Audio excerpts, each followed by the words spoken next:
Hey, hi, how you doing? Yeah, I'm definitely gonna save this one for later broadcast. Try to keep it under 15 minutes, and if not, whoa. Yeah, the title of this one is "The Scene Has Betrayed Me." Uh, Now there's a lot of people who think that they know what's going on in my head. They probably believe that I believe the scene has betrayed me, and you know, quite contraire, I think entirely different. I've seen people come and go in my many, many years doing this. I've seen people come and go who have said the scene betrayed them in some way, shape, or form. They might not have used that exact terminology or those exact words, but you could tell that they were scorned. They were They felt jilted. They felt betrayed by the scene. A scene doesn't betray nobody.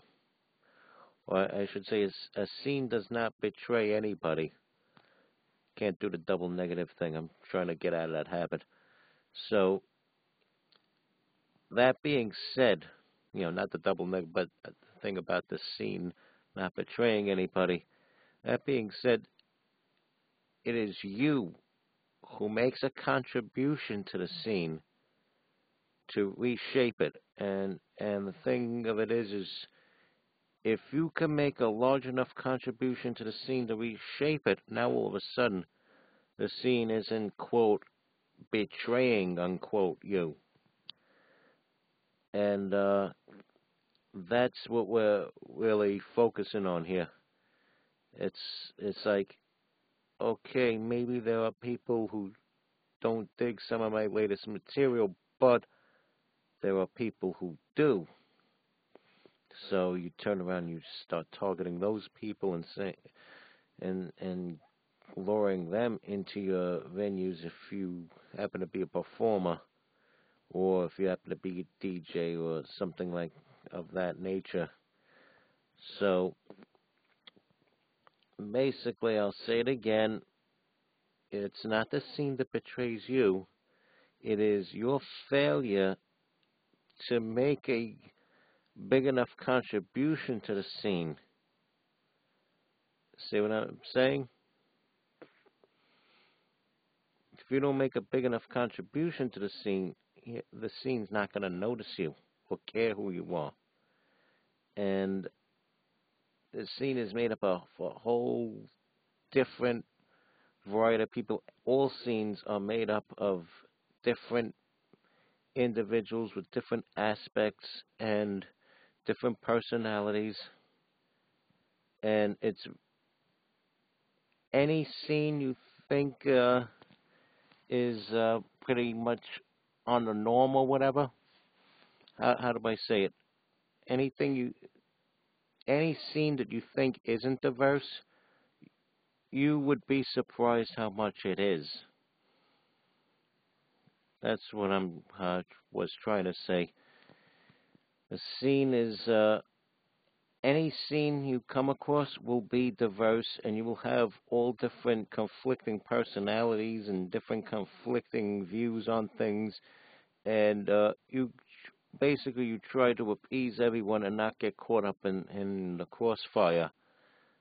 And if and when that does happen, it's okay to like hang back a little bit and come back. But as far as like saying the scene that betrayed you, nah, it's that's not possible. What happens is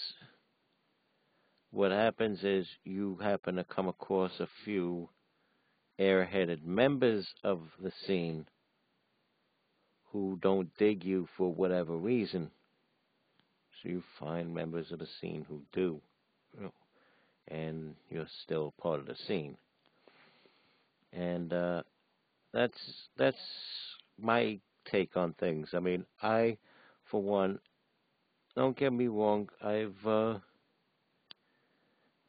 have been some people who have gotten unnecessarily pissed off at me, but that doesn't necessarily mean I am to leave the quote scene unquote. And as far as I'm concerned, as with the word scene, I don't think of it as a bad name. I actually like that name, and I don't make scene. I don't consider scene to be like this shrunken down little dot in a bigger scope in life. I mean, a scene to me could be international. I mean, I, in my mind, I blur the lines between scene and community. You know what I'm saying? And that's probably why I don't have as much a problem with the word scene as other people might have. Because I have actually, in my mind, blurred the lines between scene and community. And community is supposed to be worldwide, I believe. I mean, I'm not even 100% sure the actual definition of community, but yeah, I believe it's supposed to be worldwide, but and scene is supposed to be concentrated within a city or a region or something like that. And I never, felt that confined. I mean, granted, I haven't done a show outside of New York in years, but I still don't feel all that confined. And where were we talking about? Oh, yeah, people betrayed by the scene, and I don't believe people are betrayed by the scene, and that's where I was going with that. If it makes any sense to you, I mean, coming from me, most likely it won't. All right, is there anything else that needs to be tackled? I have no viewers. What's up with that?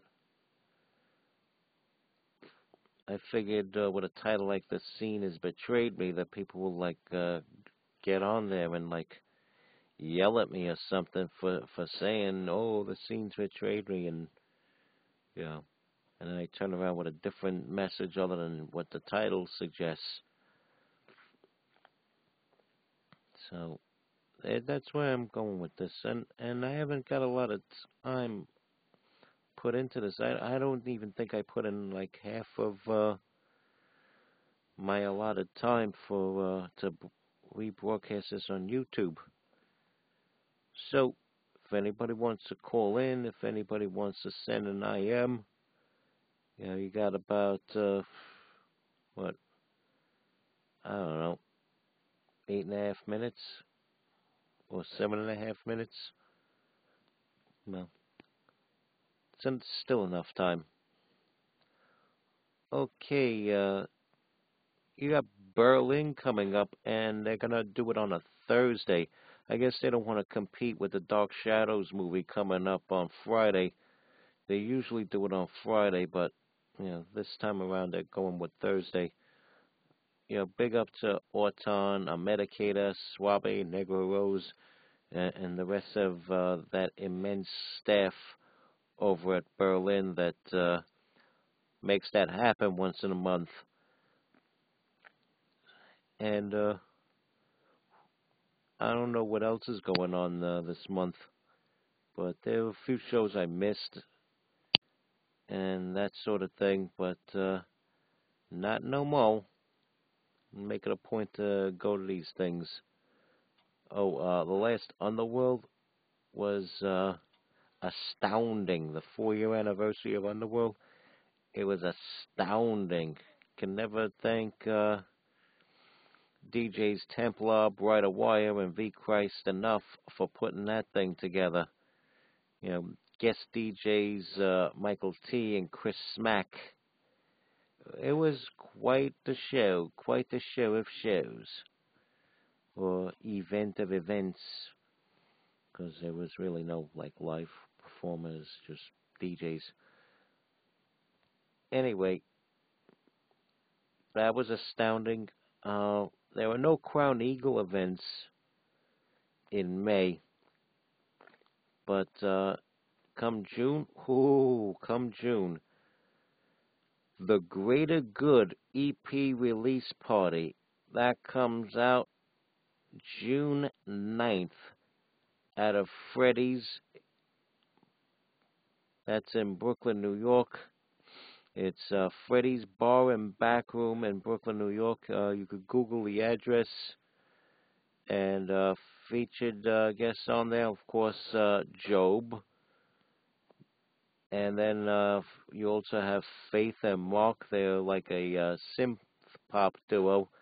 And I think you'll be really impressed with the synth poppiness of Faith and Mark. Of course, you got yours truly, MC Too Tall, with DJ Scarlet Venom hitting another milestone. She'll be the first ever DJ to DJ behind me at Freddy's Bar and Back Room.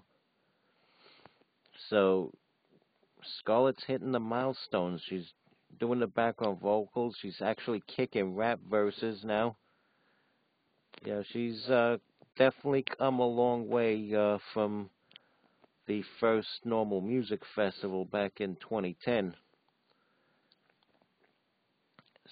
Oh, speaking of that, one of the opening acts of that festival was the No Park King with drummer Joe Filosa. Joe Filosa, a little history you need to know about Joe Filosa and me. He was my first drummer at the second Vladapalooza event. Now, I was at the first one as a spectator, second one as a performer. And while I was rocking it out with Vlad, we had a drummer, and Joe Filosa was that drummer. So there's a little history right there. So Joseph Filosa did indeed play drums for MC Too Tall back in the day. Now you can put that down in your records. So what else we got going on? So that's it for June. July we got C to the Z and his album release party, Imperialization. And I'm still going to look for venues. I'm going to wait till early June to start booking for that one. Hopefully C to the Z can make his own party. Maybe I'll do something close to where he lives. And hopefully I can get enough heads in the building to secure that as a venue. Anyway, we're coming up near the end of my time here. Otherwise, I can't rebroadcast this on YouTube. So stay strong. Keep kicking that slang. I'm MC Too Tall.